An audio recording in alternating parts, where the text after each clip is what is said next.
diocesi di Koper, ma di tutti noi, tutti noi. Grazie. C'è Sua Eccellenza di Koper, poi c'è una mamma di un prete che è qui presente e sì. segna anche nell'UNESCO, che è protetta dall'UNESCO. Come si fa? Attraverso il nunzio apostolico e poi tutto molto prezioso. Spero che può essere anche utile, che può anche certo. portare due dalmatiche per i diaconi.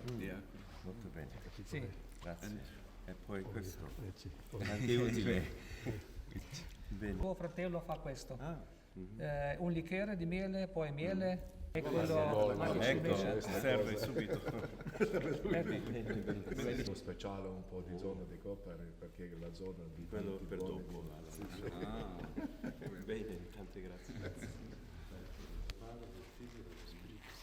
La pace sia con voi. Ecco il tuo spirito.